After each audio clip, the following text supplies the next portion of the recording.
Until we meet again, 13. Subscribe now. So, I'm continuing with the Survivor series. This is going to be an installment called Surviving Prison. And this one is very personal for me. I'm not sure if a lot of people can relate to this one or not, but I need to tell this story because it shows you who I am as a person and some of the things that I've been through. This was something that I never thought that I could ever survive. And I'll get into details as we go. But for some housekeeping purposes, I really need you to hit the subscribe button and the bell button, the notification button right there. Please hit it and subscribe and get the notifications when further content comes out. I'm going to continue this series, this Survivor series. It's going to be really good. I'm stepping up my game with the video editing, and I'm really trying to make it better than the recovery journal series I did. But if you want to check out some of the recovery journal, basically those videos, I'll show you some clips right here. Those videos are step-by-step instructions, tools, whatever you want to call it, for any type of recovery. I used a lot of addiction references, but they don't have to be for that. They can be for recovery from an eating disorder, recovery from bullying, recovery from just about anything. Those tools and techniques will work with anything that you want them to. You just got to put them in action. And that's why I was called the recovery journal and not the drug journal or whatever, because it's really useful for basically any type of recovery. I apologize that the editing wasn't extremely high tech or anything. I'm just getting started doing this.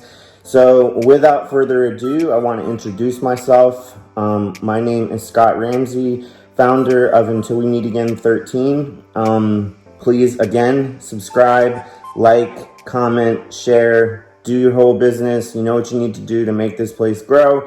I need it to grow because I need to get this message out there. We're a budding community on Instagram. We've gotten pretty close to 2,000 members. There is the Instagram handle. Please check it out. Please follow, and then please DM me. That's how I get the ideas for these Survivor series. I use DMs that I get from followers, and we talk about some of the things that are going on in other people's lives, and I can relate them back to my life. This particular one is not going to be that way because it's mainly about prison, and it's about me surviving prison. So I need to kind of tell my own personal story in a way that maybe a lot of people can't relate to. But it's the Survivor series, and I've done so far these videos: how to survive bullying and self-harm, how to survive sexual abuse, just basically how to survive in general. The Survivor series is how to survive these terrible things that happened in our lives that have caused us to struggle throughout life and caused us to have mental health disorders or mental health issues. And surviving is something to be very proud of. So I made this series in honor of you guys, in honor of myself for being a survivor, in honor of everyone. Surviving is the key, and it's the key to us growing. It's the key to us spreading our message out there. So please check out the videos, hit subscribe, and let's get it. Okay, so I'm going to tell you my story now about prison. And in summation, I did 5 years in federal prison, and I was convicted of mail theft and bank fraud. And I pled guilty to those charges, and basically what happened is when I graduated from college, I was clean. I had gotten myself really clean, and I'd done really well in college, and I moved to Washington, D.C. To live with the girl that I was dating. She was my college sweetheart. And when we get to D.C., we're living there for about a year and a half, and then she decides that she doesn't want to be in a relationship with me anymore, and she leaves me and she moves to California, leaving me in DC to my own devices. I have no real friends outside of the relationship, and I'm just kind of a hot mess, very lonely. It's the first time my heart had ever been broken to that degree. I mean, I had intentions of marrying this person. You know, when you meet someone at that age in your 20s or whatever, you usually fall pretty head over heels, and it's easy to start planning a domestic life with them because it's usually the first person that you live with, and it's usually the first person that you talk about getting married to. So, needless to say, when she left, I was very upset. Very, very, very upset. And I got a side job. I had a career, and I got a side job at a club being a bouncer. And I had to check IDs a lot of the time. And one of my friends from college came through with a younger girl who was underage, and he asked me to let her in the club, and in return he would give me a pill of ecstasy. Now, I had not used drugs in a very long time, but I liked this kid, so I was like, okay, cool, I'll take it. Put it in my pocket, folded it up. When I got home, I threw it in a drawer, didn't think about it for easily 6 months. Well, 6 months rolls around, give or take, and it's actually Halloween, right around this time of year. And I was invited to a rave at a warehouse in DC, and back then raving was new. It wasn't something that was super worn out or well known. They were still in warehouse type clubs, and they were kind of underground, and I mean, there were advertisements around the city, but they were on flyers, and they were really bright colored, and they were really catchy, and you catch them few and far between. But basically, I was invited to a Halloween rave, and I went, and before I went, I found myself standing in my living room with this pill of ecstasy in my hand, and I had what I call a Matrix moment. It was something that I knew if I took the pill, something was going to happen. If I didn't take the pill, something else was going to happen. It was just one of those moments in life that kind of defines the course of who you are. And people have called them, you know, lifetime moments or sliding door moments. It's another reference to a movie. But basically, I was holding a red pill, to be exact, so pretty much exactly was the Matrix. And I decided to take the pill. And that night was one of the weirdest but best nights of my life. I ended up meeting two people that night that became very, very close friends of mine throughout the years. I met a little gay kid from New York City. His name was Glenn, and we nicknamed him Sunshine because he was just the nicest, sweetest person. And sadly, he ended up passing away when I was locked up. But he was a very, very beautiful soul, and he was a very good kid, and I loved him. I mean, I loved him to pieces.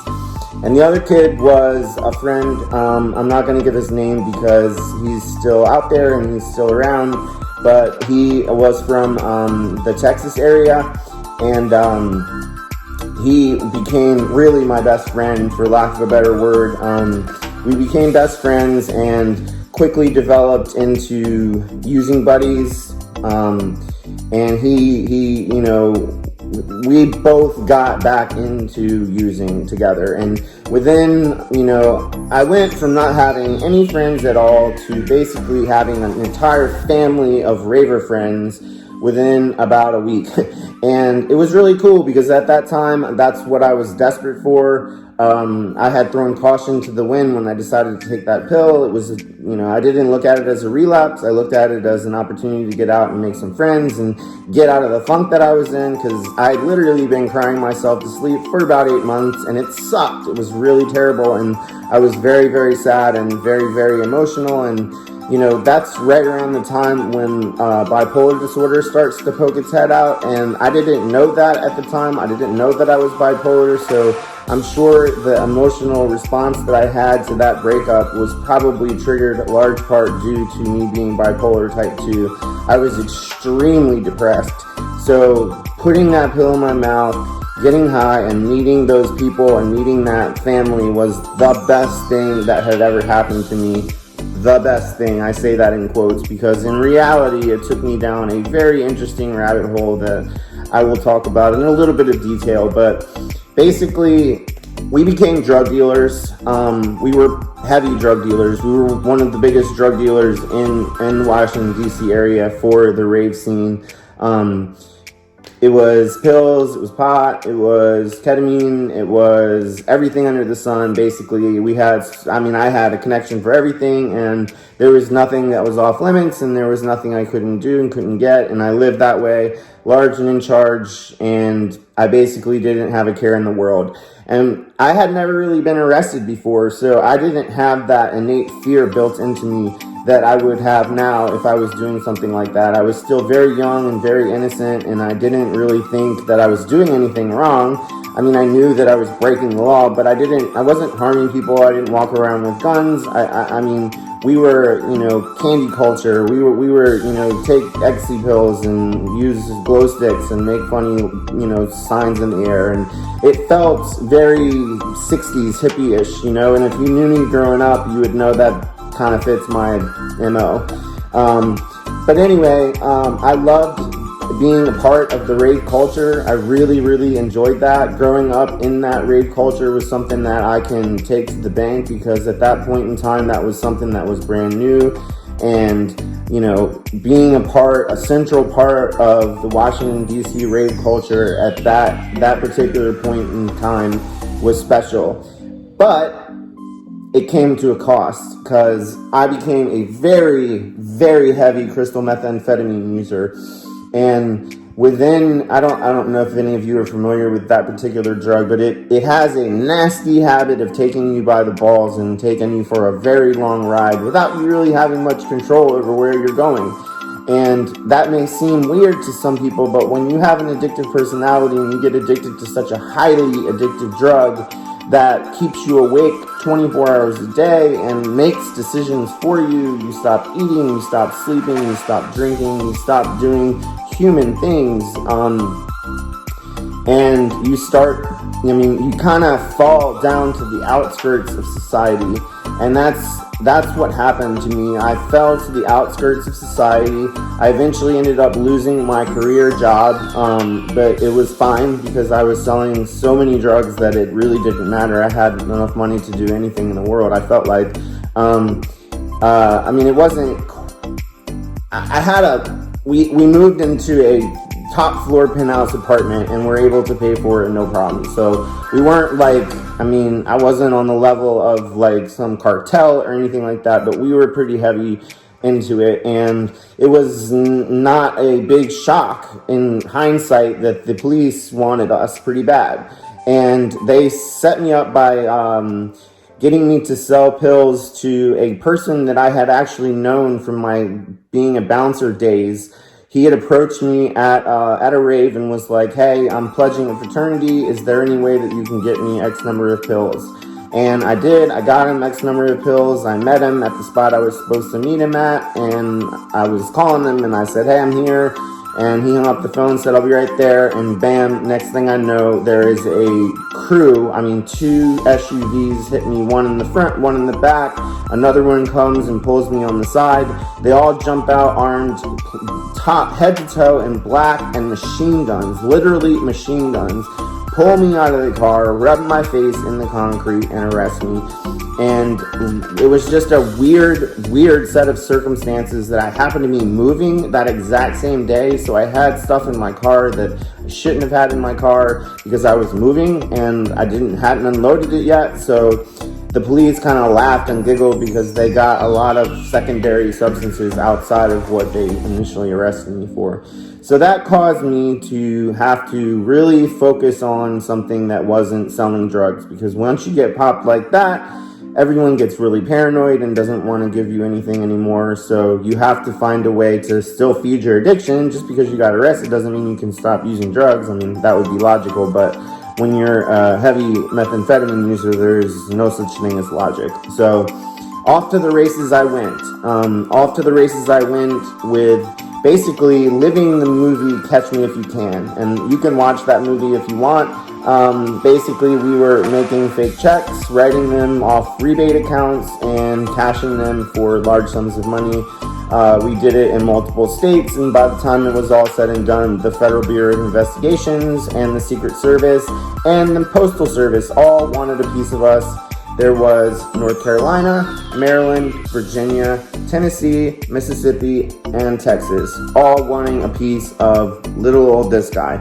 So basically, I was arrested in several of those districts and bonded out, and then finally in Memphis, Tennessee, I was caught.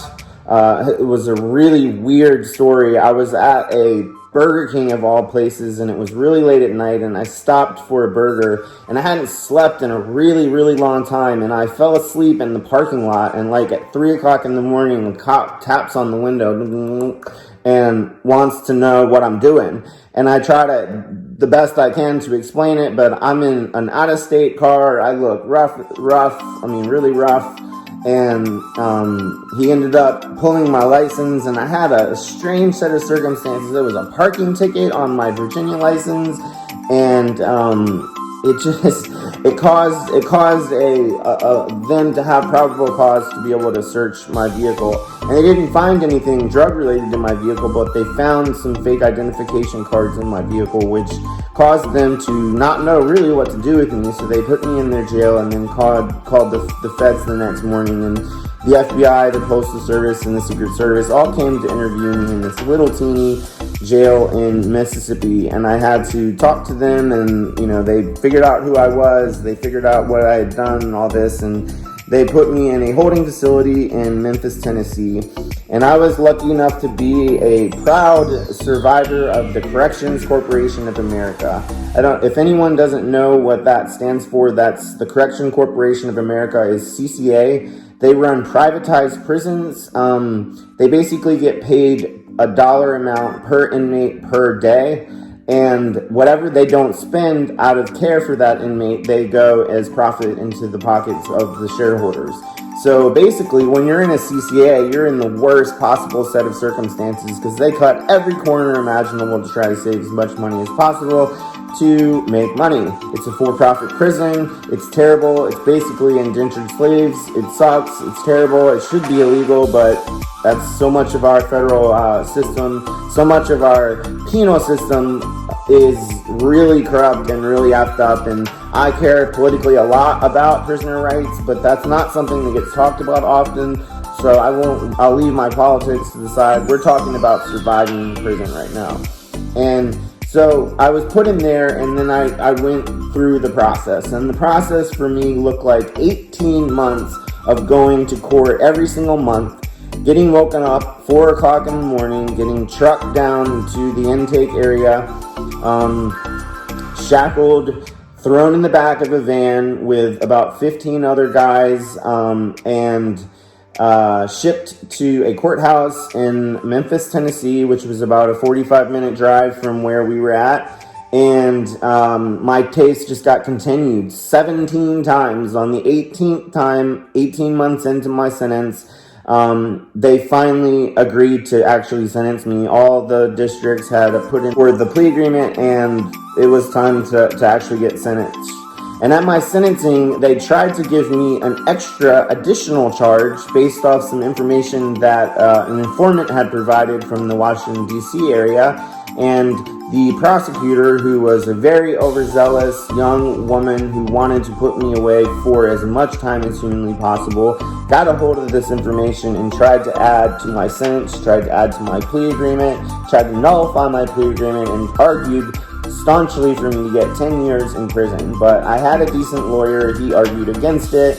They got that portion thrown out, but the judge felt like he had done me a favor, so he then sentenced me to the maximum guidelines for the charges that I was sentenced to, which, if you don't know the federal system, they have a sentencing guidelines chart, which basically puts you in based off your criminal history and the crime that you committed, and it's just like a number chart, and it basically gives the judge a range, and he is, at that point in time, forced to stick within that range. I think they've since repealed that, and the judge can go outside of the range, but typically doesn't. So I was given 72 months, which is 6.5 years if you're doing the math. I started that sentence, and about 3 years into it, I won an appeal and got some of the time taken off. But when it was all said and done, I ended up doing barely shy of 5 years. And when I was sentenced, they sent me back to Memphis, and within a month, I was on a plane heading for Oklahoma City, which is the classification jail. And I feel like I need to tell you guys how this actually works. It's interesting. No one would believe me if I told you, but if you've ever seen the movie Con Air, that actually exists. The way federal prisoners are shipped around the country is at every airport in this country, there's a little portion of the airport in the back that they use for transporting prisoners. And this can be state prisoners, county prisoners, any type of prisoners. The federal marshals are in charge of extradition. So anytime you want to extradite someone from one state to another, they're going to go into federal custody and be at the care of the U.S. Marshals. And the U.S. Marshals will line you up at the back of this airport, put you in a line, check you in. You're shackled like this and your feet, and you kind of inch your way into the plane, and then you plop down. Men in the back, women in the front, no talking, eyes forward, and you just fly. You just take off and you fly. And then you land, and you don't know where you're at because they keep all the windows closed, and you have no idea where you are. And if you ask the marshals, they pretty much laugh at you. So you fly, and you take off, and you land, and you take off, and you land. And at every stop, someone gets on, someone gets off, someone gets on, someone gets off, all day. Flying from basically 4 o'clock in the morning until roughly 7 o'clock at night when you fly into Oklahoma City. And for those of you that like flying, I guarantee you would not like this experience.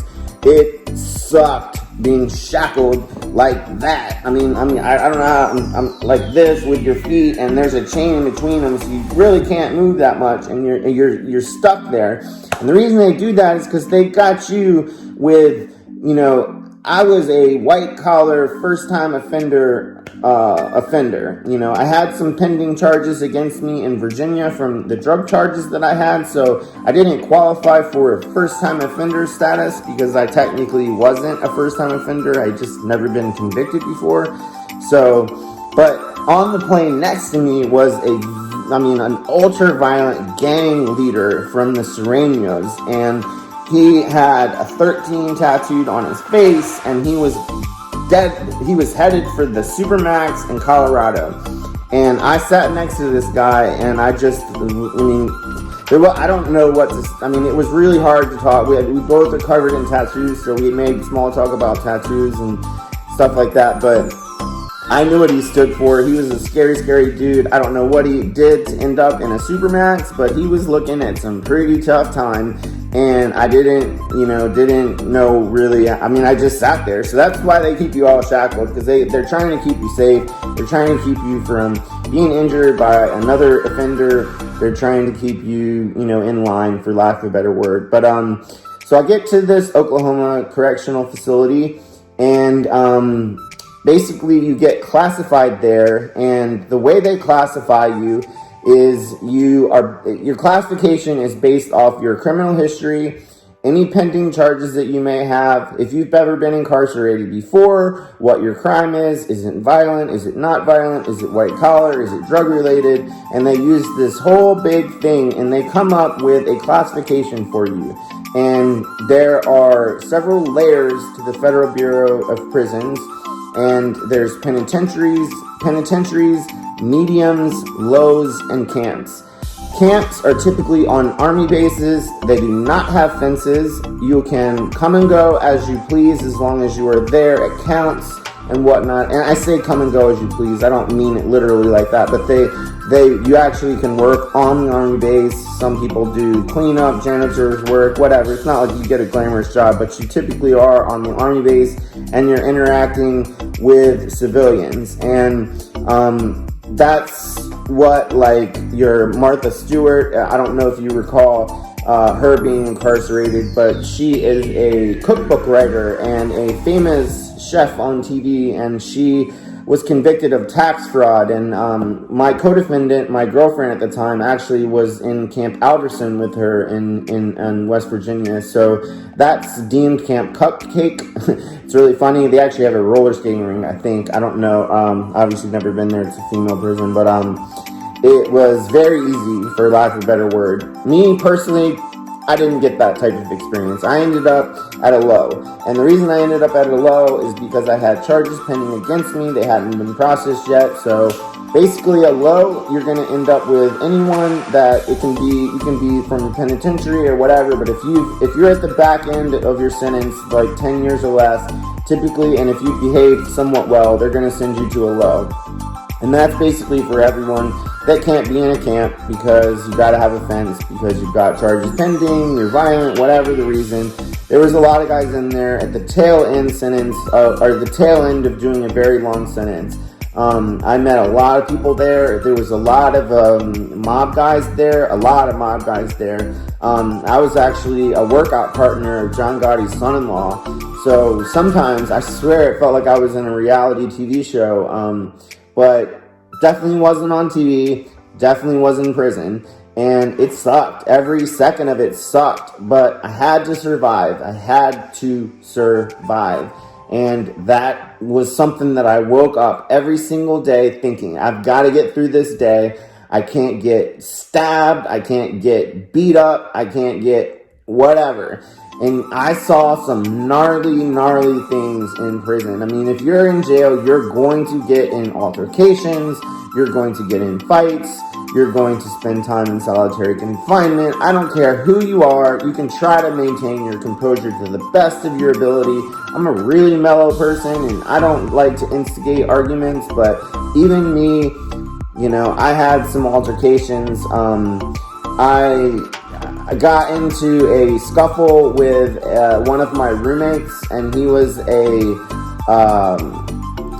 Latin guy, and it was just a stupid scuffle over some commissary. And basically, I was standing in the laundry room, and him and 4 of his friends cornered me in the laundry room. And I have a black belt in Shunkan Taekwondo, so I was able to do a little bit of damage to these guys, to say the least. I took a lot of damage myself, but I doled out just as much. So they pounded some alarms, some bells go off, and everyone goes back to their cells, and they start checking people's knuckles, faces, and whatnot, and it really wasn't very hard to see who was involved. That scuffle, altercation, whatever you want to call it, resulted in me spending 4 months in solitary confinement. And solitary confinement is something that you definitely have to survive, because it is hard time. You are in a cell about the size of a closet, by yourself, bunk, little shower, metal toilet, that's it. You got a window and a light that stays on 24 hours a day, and you do the best you can, and it sucked. God, it was horrible. It was horrible. 4 months of that was like 10 years in the regular prison. But it basically broke, it breaks your spirit. And it broke my spirit. I got that, and that actually happened to me about, I want to say 2.5 years into my bid. So, that definitely broke me of any outside connections. And that's basically there's a saying when you're in jail, you either do time or it does you. You either do the time or the time does you. And if the time does you, basically that means you are really consumed by what's going on the outside world. You can't get to anyone to make any moves, any decisions. Your wife, whatever, could be cheating on you, and you can't do anything about it. You are literally powerless, 100% powerless to do a thing about it. So you just have to sit there and live through it. So the way you quote unquote do time, to the best that I knew how to do, the best way I could survive, is to just let go of everything that was on the outside. I watched my friends get married, I watched them have kids, I watched them fall in love and buy houses and get jobs. And basically from 25 to 30 is when most people become adults. They become real functioning adults. And, you know, my whole crew, everyone I knew, was that was the time period that I, you know, I spent my 25th, 26th, 27th, 28th, 29th, and 30th birthdays all in prison. And it sucked. And I missed so much of that. But, yeah, it was terrible. So this video is getting long. I'm going to pop it here. Part 2 coming up. Hit subscribe. We're going to go for some more. Until we meet again, 13, subscribe now.